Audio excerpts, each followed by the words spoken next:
निकृष्ट सोयाबीन बियाण्यांवर मोठी कारवाई करण्यात आली आहे. 10 प्रकरणात या संदर्भात गुन्हे दाखल करण्यात आले.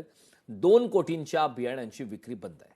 निकृष्ट सोयाबीन बियाण्यांवरती आता मोठी कारवाई करण्यात आली. 10 प्रकरणांवरती गुन्हे दाखल करण्यात आले.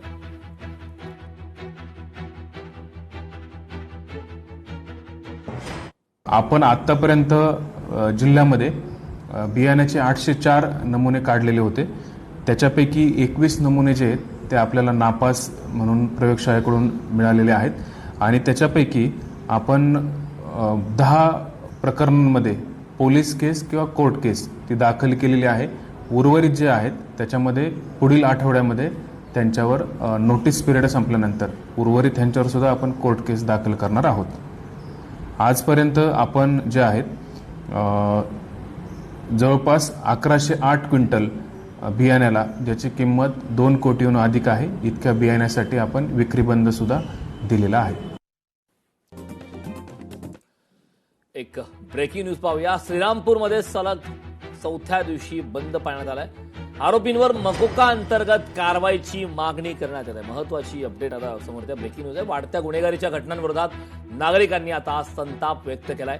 श्रीरामपूर सलग 4थ्या दिवशीही बंद आहे. कडकडीत असं बंद पाळण्यात आलेला आहे. यामध्ये कायदा आणि सुव्यवस्थेचा प्रश्न ऐरणीवर आलाय. आरोपींवर मकोका अंतर्गत कारवाईची मागणी आता करण्यात आलेली आहे. श्रीरामपूर वासियांनी ही मागणी केली आहे. वाढत्या गुन्हेगारी घटनांविरोधात नागरिकांनी संताप व्यक्त केला. तर आरोपींवरती मकोका अंतर्गत कारवाई करावी अशा प्रकारची मागणी आता श्रीरामपूर मधल्या नागरिकांनी केली आणि त्यानिमित्ताने श्रीरामपूर सलग आता 3ऱ्या दिवशी बंद आहे. त्यामुळे कायदा आणि सुव्यवस्थेचा प्रश्न आता ऐरणीवर आला. वाढत्या गुन्हेगारी घटनांविरोधात नागरिकांनी हा संताप व्यक्त केला. कायदा आणि सुव्यवस्थेचा प्रश्न आता ऐरणीवर झालाय. श्रीरामपूर सलग 4थ्या दिवशी सुद्धा बंद आहे. तर त्या आरोपींवरती मकोका अंतर्गत कारवाईची मागणी करण्यात आलेली आहे.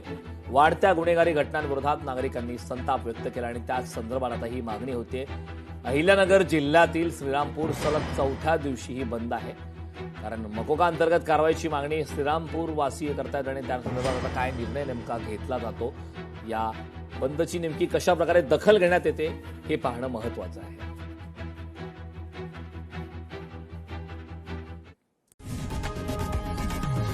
लोकशाही मराठी ऐका, पहा, जागरूक रहा.